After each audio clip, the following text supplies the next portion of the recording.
नमस्कार। I am Swarnaprabha Rana, vocational trainer in agriculture, government boys high school Darbha Sonpur. आज topic हेउची faster treatment बा प्राथमिक चिकित्सा। प्रथमे आमे जानिबा प्राथमिक चिकित्सा कौन।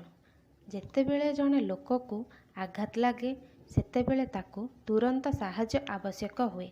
आघात लागिथिबा व्यक्ति को प्रथमे जो साहाय्य बा चिकित्सा मिली थाए ताको प्राथमिक चिकित्सा कहा जाए। एबे आमे जानिबा प्राथमिक चिकित्सा बाक्सरे कौन कौन थाए। गोटे प्राथमिक चिकित्सा बाक्सरे साधारणतः तुला, एंटीसेप्टिक क्रीम, खंडिया सफा करिवा पई डेटल, जोड़ाए कईची, गजकना, अठापट्टी एवं ज्वर, तरल झाड़ा, बांती और बिंधा औषध थाए। आम दैनंदिन जीवन में घटुवा केतेक विपद और तार प्राथमिक उपचार एवं सावधानता निम्न दिगला। प्रथमे आमे जानिबा पॉइजनिंग बा विषक्रिया। कीटनाशक प्रयोग समय रे विषाक्त पदार्थर संस्पर्श रे आसिले किंबा निज इच्छा ग्रहण करिथिबा विषर प्रभाव देहरे देखा जाय थाए। फलरे मुंड व्यथा, बांती, श्वासक्रिया रे बाधा और प्रभृति लक्षण मान देखा जाए। विषक्रियार प्राथमिक उपचार किपरि करिबा। यथाशीघ्र बांती करेबाकू चेष्टा करिबा अत्यंत आवश्यक। लुण पानी किंबा पानी रे सोरिष तेल मिसाई पीवा पई देई पारिबा। आखि रे विष प्रवेश कले बारंबार सफा पानी रे आखि को धोई निकटस्थ डाक्तरखाना को नहीं जिबा। चर्म रे विषर संक्रमण हेले संक्रमित जगह को साबुन रे सफा करिबा उचित।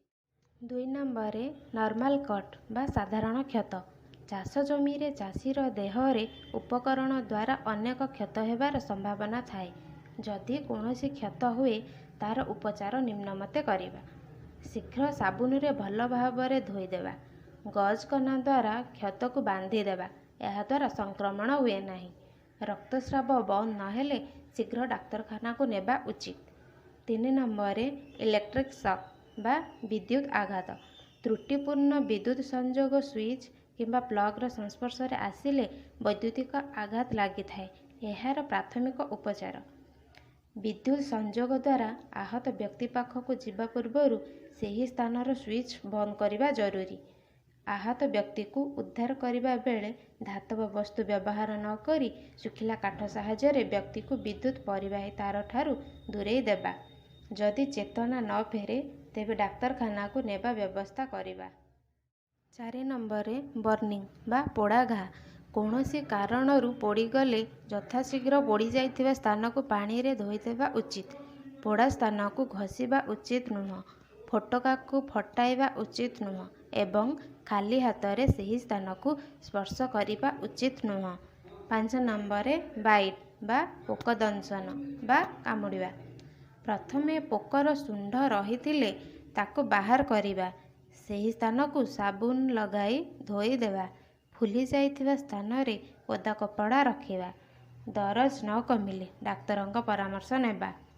6 नंबर ब्लीडिंग बा रक्तस्राव। रक्तस्राव बंद करने पई कटि जाइथिबा स्थान रे सफा मोटा कना रखी चाप देई बैंडेज करिदेबा। आहत आंगुठी को बा आहत अंग को हृत्पिंड ठारू ऊपर को टेकी रखिबा। कौनसी कारणरू नाकरू रक्त बाहरिले व्यक्ति को बसाई मुंड को आग को नुआई रखिबा एवं पाटिपटे निश्वास नेबा को कहिबा।